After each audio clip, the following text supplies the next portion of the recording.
नमस्कार दोस्तों, मैं बहुत बहुत स्वागत करता हूं आप सभी का एक बार फिर आपके अपने यूट्यूब चैनल पासपोर्ट हेल्पलाइन पे, जहां पे आपको passport application, documentation, police verification समेत पासपोर्ट बनवाने संबंधित और भी बहुत सारी कमाल की जानकारियां दी जाती हैं।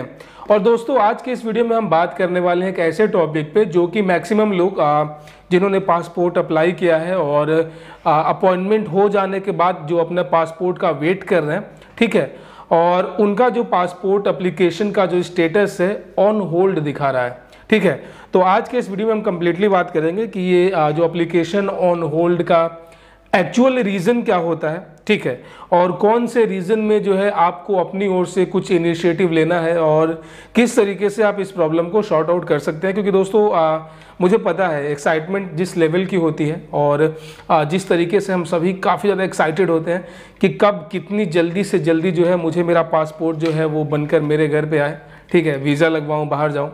लेकिन दोस्तों, सारा प्रोसेस हो जाने के बाद भी हमने ऑनलाइन अप्लाई कर दिया, पेमेंट कर दिया, PSK के अंदर हमारा अपॉइंटमेंट हो गया, इवन पुलिस वेरिफिकेशन भी सक्सेसफुली हो गया, उसके बाद आखिरकार हमारा एप्लीकेशन जो है ऑन होल्ड क्यों है, ठीक है। तो दोस्तों कंप्लीटली बात करेंगे, ठीक है। वीडियो थोड़ा सा लंबा हो सकता है क्योंकि मैं गाइज हमेशा जेन्युइन रीजंस बताता हूं और जेन्युइन सॉल्यूशंस बताता हूं स्टेप बाय स्टेप। बहुत सारे लोगों की शिकायतें होती है कि सर आपके वीडियोस काफ़ी लंबे होते हैं, शॉर्ट में बताया करो। तो दोस्तों, शॉर्टकट का ज़माना जो है ये आपको कभी आगे बढ़ने नहीं देगा। शॉर्टकट के चक्कर में ही आपका एप्लीकेशन जो है होल्ड हुआ है। तो आप चीज़ों को समझो कि किस तरीके से चीज़ें काम करती हैं। और इंडिया में कोई भी जो सरकारी चीज़ें होती हैं, पासपोर्ट ऑफ कोर्स एक गवर्नमेंट ID प्रूफ है और सारा प्रोसेस गवर्नमेंट ही करता है, तो सरकारी चीज़ों में शॉर्टकट नहीं चलता है। आपको सिस्टम को फॉलो करना होगा, स्टेप बाय स्टेप आगे चलना होगा, अनलेस यू आर अंबानी और अडानी, ठीक है। तो गाइज देखो, आप passport application is on hold, ठीक है।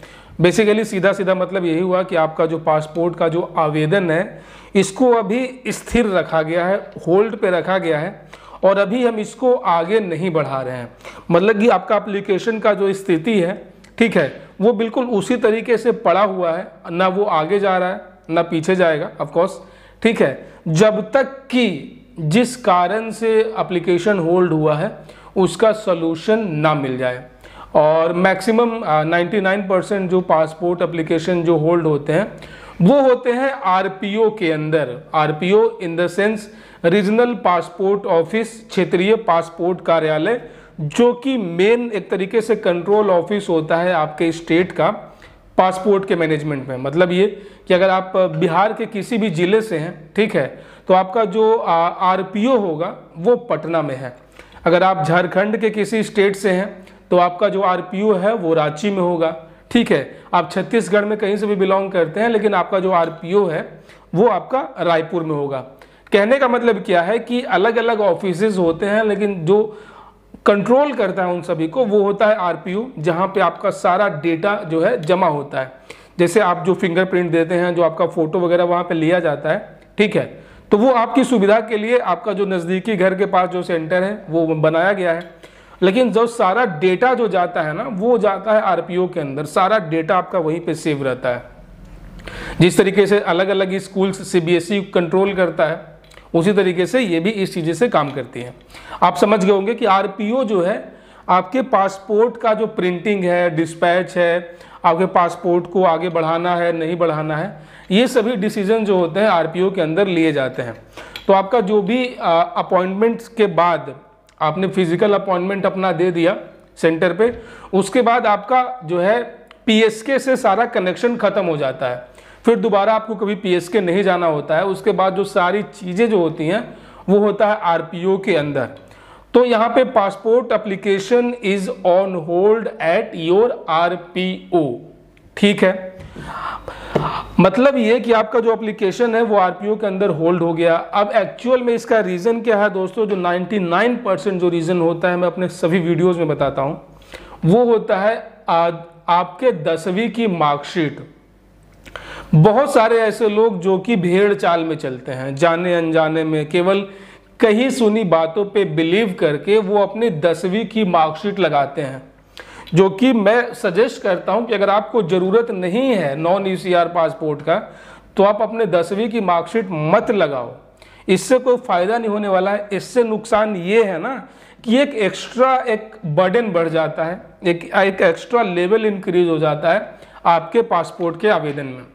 अब चूंकि देखो आपका अपॉइंटमेंट हो गया, आपके सारे डॉक्यूमेंट्स वहां पे वेरीफाई हो गए, आपका आधार कार्ड, पैन कार्ड और आपका एड्रेस वेरीफाई हो गया, पुलिस वेरिफिकेशन में आपका कैरेक्टर सर्टिफाई हो गया, लेकिन आपने जो अपनी 10वीं की जो मार्कशीट दी है, ठीक है, जाहिर सी बात है अगर आज अपना पासपोर्ट आप अप्लाई करते हैं, आज करते हैं 2014 में, तो कम से कम आपने 5 साल, 6 साल, 10 साल पहले ही 10th पास किया होगा। ऐसा तो है नहीं कि आपने इसी साल 10th पास किया है और अपना मार्कशीट लगा दिया, आप नाबालिग तो है नहीं। सपोज करो कि मेरा एज फिलहाल अभी 30 ईयर्स है और मैं 16 साल में ही 10th पास कर गया था, तो कहने का मतलब ये है कि मुझे 10th पास किए हुए जो है लगभग 12, 13, 14 साल हो चुके हैं, ठीक है। तो जो मेरी मार्कशीट है वो उतनी ही साल पुरानी होगी। और दोस्तों 2014 के बाद जितने भी मार्कशीट्स हैं वो ऑनलाइन वेरीफाई हो जाते हैं, ठीक है, लेकिन उससे पहले के जो मार्कशीट्स हैं उसका कहीं पे भी ऑनलाइन कोई भी उसका रिकॉर्ड नहीं है, आपको नहीं मिलेगा। जैसे अगर आप 2004 में, 2005 में अगर आपने 10वीं की होगी तो उसका ऑनलाइन कहीं भी कोई रिकॉर्ड नहीं है, वो सभी फाइलों के अंदर ही पड़ी है जो होता है आपका बोर्ड ऑफिस। अगर आपने बिहार बोर्ड से मैट्रिक पास किया है तो आपका board office Bihar board office होगा, पटना में है। यूपी से अगर आपने किया है तो आपका बोर्ड ऑफिस इलाहाबाद में होगा, यूपी बोर्ड का। अब चक्कर यहीं पे फंसता है, क्योंकि दोस्तों पासपोर्ट एक ऐसा डॉक्यूमेंट है जिसमें जब तक कि सारे डॉक्यूमेंट्स का जांच न कर लिया जाए कि यहाँ ये बिल्कुल जेन्युइन है, ये फेक डॉक्यूमेंट तो नहीं है, तब तक जो है उसको एक्सेप्ट नहीं किया जाता है। आप कोई फर्जी डॉक्यूमेंट नहीं लगा सकते हैं। और वहाँ पे जो पासपोर्ट ऑफिसर्स बैठे होते हैं उनको अपनी जॉब बहुत प्यारी होती है। उनको इस बात से मतलब नहीं है कि हाँ अप्लीकेंट को पासपोर्ट जितनी जल्दी से जल्दी दे दो। उनका मेन फोकस ये होता है कि जो भी पासपोर्ट बने वो जेन्युइन पासपोर्ट बने, किसी का फेक डॉक्यूमेंट के ऊपर, किसी के फेक आईडी के ऊपर कोई पासपोर्ट ना बन पाए, भले उसका 1 महीना लेट हो जाए। तो यहाँ पे दोस्तों होता क्या है कि आपकी जो 10वीं की मार्कशीट है उसको ये लोग भेजते हैं आपके बोर्ड ऑफिस को वाया स्पीड पोस्ट। सारा चीज यहाँ पे फिजिकल होता है दोस्तों, कोई भी यहाँ पे ऑनलाइन चीजें नहीं होती है। मैं आपको फिर बता दूं, आप सोचेंगे कि आपके 10वीं की मार्कशीट को ये लोग ऑनलाइन वेरीफाई कर लेंगे, ऐसा कोई इनका इकोसिस्टम नहीं है। ये बाई जो है स्पीड पोस्ट आरपीओ जो है आपके बोर्ड ऑफिस को आपका मार्कशीट भेजता है अटेस्टेड करने के लिए। बाकायदा इसके लिए एक अलग डिपार्टमेंट बनी हुई होती है। और फिर जब आपका बोर्ड ऑफिस में आपका जो मार्कशीट है वो जाएगा पासपोर्ट ऑफिस के द्वारा, अब वहाँ का जो कर्मचारी होगा, वहाँ का जो स्टाफ होगा, उसके ऊपर डिपेंड करता है कि जितनी जल्दी से जल्दी जो है आपका ये मार्कशीट है वो अपने रिकॉर्ड में चेक करके उसको अटेस्टेड कर दे कि हाँ ये फर्जी है कि ओरिजिनल है। तो आप समझ सकते हो कि ये कितना टाइम टेकिंग प्रोसेस है। 90% लोगों का जो एप्लीकेशन है वो होल्ड में इसीलिए होता है क्योंकि अभी उनका जो है मार्कशीट जो है वो अटेस्टेड होकर अभी नहीं आया है। और सबसे ज़्यादा दिक्कत उनको होता है जिनका मार्कशीट जो है बहुत दूर का है। सपोज करो कि आप दिल्ली में रह रहे हो और आपने अपना मार्कशीट दे दिया तमिलनाडु बोर्ड का, केरला बोर्ड का। अब दिल्ली से केरला जाएगा पहले, फिर वहां से अटेस्टेड होकर वापिस आएगा। तो इन बिटवीन जो ये टाइम है इसमें जो है आपका एप्लीकेशन होल्ड पे रहता है।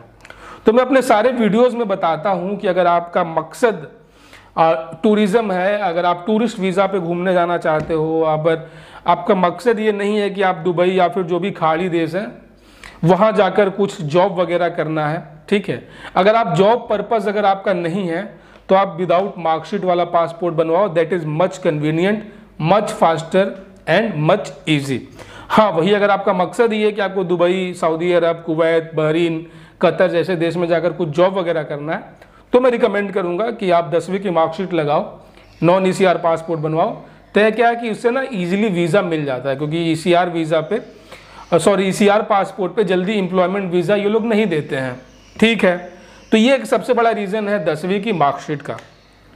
उसके बाद दोस्तों जो दूसरा सबसे बड़ा रीज़न यहाँ पे है, जो मैंने देखे हैं बहुत सारे एप्लीकेशंस, मेरे पास बहुत सारे कॉल्स आते रहते हैं, उसमें ये होता है कि लोग बहुत सारे डॉक्यूमेंट्स वो लगा देते हैं। मीन्स की जितनी ज़रूरत है उससे कहीं ज़्यादा डॉक्यूमेंट्स वो भर भर के डॉक्यूमेंट्स लगाते हैं, सोचते हैं कि जितना ज़्यादा डॉक्यूमेंट्स होगा उतना ज़्यादा जो है उनका ईजी होगा। लेकिन दोस्तों मैं आपको बता दूं, the maximum the document will be the maximum the troubles will be.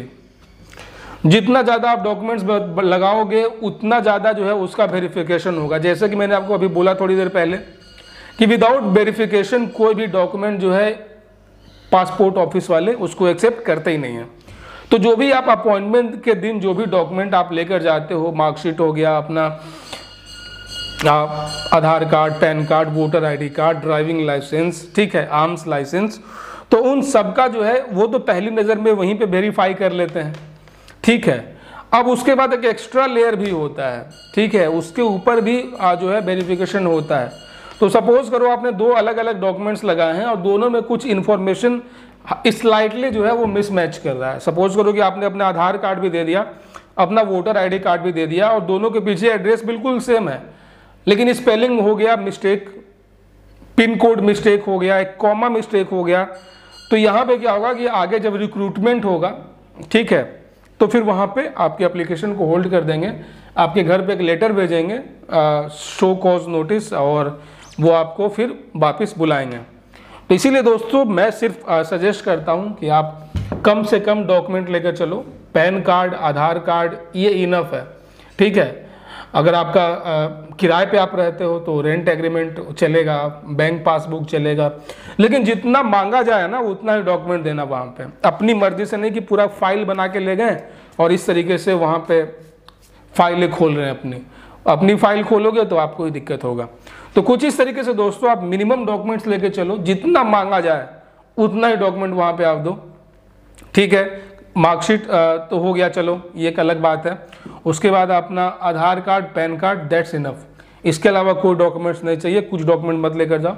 हाँ, वहाँ पे अगर उन्होंने मांग लिया कि हाँ आप अपना रेंट एग्रीमेंट दिखाओ या फिर गैस का बिल, पानी का बिल, तमाम चीज़ें दिखाओ, तो आप वहाँ पे प्रोड्यूस कर सकते हो, लेकिन अपनी ओर से मत दिखाना। तो ये कुछ ऐसे चीज़ें हैं जिसको लोग हल्के में ले लेते हैं, जिनकी वजह से जो है उनका एप्लीकेशन होल्ड पे हो जाता है और बाकी आगे जाके जो है उनको काफ़ी हाथ पैर मारने पड़ते हैं, काफ़ी जर्नी करनी पड़ती है। तो इस तरीके से आप चीज़ों को अवॉइड करके और आप स्मार्टली जो है डॉक्यूमेंटेशन करके आप इजीली जो है आप अपना पासपोर्ट बनवा सकते हो और आपका एप्लीकेशन होल्ड ना हो, आप इसके लिए आप कदम उठा सकते हो। इसके अलावा दोस्तों अगर आपके पासपोर्ट बनवाने में कुछ और दिक्कत आ रही है, ठीक है, तो आप लोग बेहिचक आप इस वीडियो के नीचे मुझे कमेंट कर सकते हो। हमारी टीम जो है आपकी पूरी हेल्प करेगी और आपके पासपोर्ट एप्लीकेशन को एज सुन एज पॉसिबल उसको एग्जीक्यूट करवाने में और आपका पासपोर्ट जो है जल्दी बनकर आ जाए, इसके लिए पूरी हेल्प की जाएगी। और आप अपने favourite YouTube channel aeroplane helpline पे पहली बार आए हैं, चैनल को सब्सक्राइब कर दीजिएगा, नोटिफिकेशन बेल भी ऑन कर दीजिएगा, ताकि अगली बार जब भी हमको नया वीडियो लेकर आएँ तो आप उसे मिस ना कर सकें। अपना बहुत सारा ख्याल रखिएगा मित्रों। जय हिंद।